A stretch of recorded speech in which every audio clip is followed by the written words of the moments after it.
Welcome to Cigars the Masterclass, Curing. Privada Cigar Club presents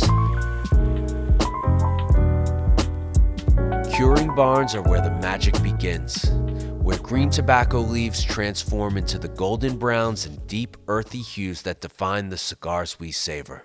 In Nicaragua, sleek modern barns hum with technology, their vents and fans working tirelessly to tame the unpredictable tropical humidity.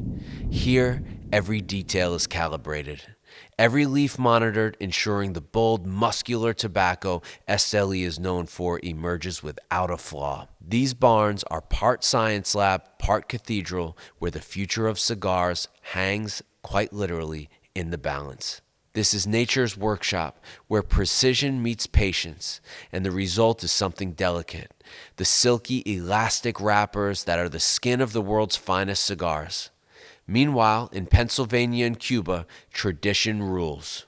Sturdy wooden barns and thatched casas de tabaco stand as monuments to time-honored methods, their simplicity masking the complexity of what happens within. Every barn tells a story, and every leaf inside is writing its next chapter. Curing, the first opportunity to make big mistakes. This is the general consensus that I've gotten after speaking to several legendary growers in our industry. If you've done everything right up to this point in the process, this is where you can make some big mistakes. So it's really important to understand why we're curing in the first place. One of the main reasons why we're curing tobacco initially is moisture reduction. Fresh tobacco leaves have about 80 to 90% humidity inside the leaves, or water inside the leaves. And we're trying to reduce that to about 15 to 20%, where the leaves are still pliable, but we've reduced a lot of the moisture and they're not so dry that they're going to crack and break. The second purpose of curing is color development. Green chlorophyll breaks down during curing. The leaves turn golden brown to deep brown depending on the curing method. This step sets the stage for their final appearance on your cigar that you smoke. The final purpose of curing is flavor development. Complex sugars and proteins in the leaves begin to break down, introducing the first layer of flavor and aroma. So now let's talk about the different types of curing, and then we're going to talk about the main type of curing we do in this industry, which is air curing. Air curing is the most common for cigars. Tobacco is hung on wooden poles or racks in large, well-ventilated curing barns. The process takes 6 to 8 weeks depending on humidity and temperature. Humidity levels are carefully controlled. They're kept at about 60 to 70% to avoid drying the leaves too quickly, which could cause brittleness. Ventilation allows for slow, even drying. So air curing is the most common way that cigar tobacco, or tobacco that ends up in cigars, will be cured. Other methods for curing tobacco are sun curing, where the tobacco is dried directly in the sun, laid out in racks, or tied into small bundles and placed in open fields. This creates thinner leaves with lighter flavors, commonly used in filler for some cigars or other tobacco products like cigarettes. This process is much less common for cigar tobacco, but it can be seen being used in Nicaragua and Cuba for some of the filler leaves. So the key things to know about curing are you need to keep humidity at a really good balance, right? We don't want those leaves drying out too quickly and becoming brittle, because then they're not pliable enough to roll into cigars without breaking, and that's not good for cigars. We also want to focus on temperature. The temperature should be kept around 65 to 80 degrees Fahrenheit, though adjustments are made based on the region and the leaf thickness and things like that. So we're starting to cook tobacco here. Timing depends on what part of the plant those leaves came from. We talked about priming.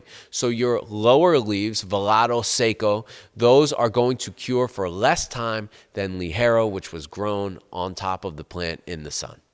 Also, extremely important to curing is positioning of the tobacco leaves, leaving enough space between the groups of tobacco to get enough air around them to actually dry out. This is a really, really important part of the process. So here's what happens during week 1 or cycle 1 of tobacco curing. The tobacco begins to yellow, chlorophyll breaks down, and green leaves turn yellow. Stage 2 is the browning stage. This is 4 to 6 weeks. Natural oxidation begins and the leaves turn brown, sugars and proteins breaking down. Stage 3 is stabilization. Final moisture content is stabilized to make the leaves more pliable for sorting and fermentation. There are some challenges to curing, 2 of those being mold or rot.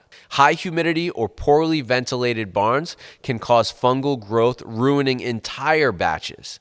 We also have to worry about the tobacco being too brittle. Brittleness: if leaves are dried too quickly, they become fragile and unusable.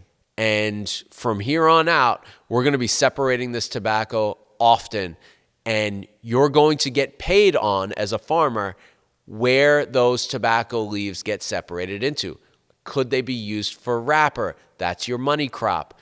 This is what you're aiming for always, typically anyway. So curing is a really important part of the process, and if it's done wrong, you got big problems. You might even ruin all of the work that you just did. Lastly, we're going to talk about the tool that we use to cure, which is the curing barn, and we're going to see that there are basically 3 main types of curing barns. One is what they're using in Esteli, Nicaragua right now, and they are state-of-the-art. They're beautiful. They're like football field size barns, sometimes made out of metal, sometimes made out of wood. Some of them are extremely well crafted, and they have vents and little nooks that you can open all over them to control this humidity. The problem in Nicaragua is humidity, and so they have a really tropical humidity level there, and we have to control that, and they need a much sturdier, better, more technology-driven barn in Nicaragua than they do, say, in the Caribbean or in Pennsylvania, where they're using a very traditional wooden barn with slats and vents, and they open it as they need to and close them as they need to. And then oftentimes in Dominican Republic, which is also starting to use the more modern barns, but I've seen in Dominican Republic using open-sided barns, which are extremely difficult to control humidity, you're basically controlling the weather. So this probably takes longer. We would have to talk to a farmer in Dominican Republic that does use these open-sided, but you're also doing this during the dry season, right? So you don't have to worry about too much humidity in most of these places. But I certainly wouldn't want to have put all this work into a product that I'm now leaving up to the seasons and the natural elements. So most people are switching over to more modern barns. Some are still using these traditional barns, which also work very well. And I think people are getting away from open-sided air curing because of the lack of control.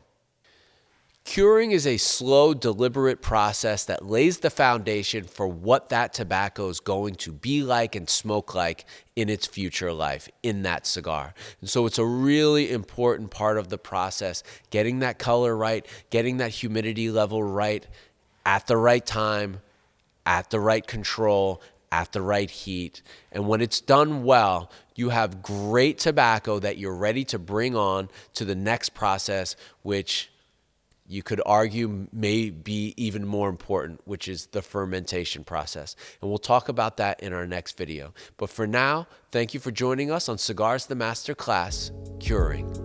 Privada Cigar Club presents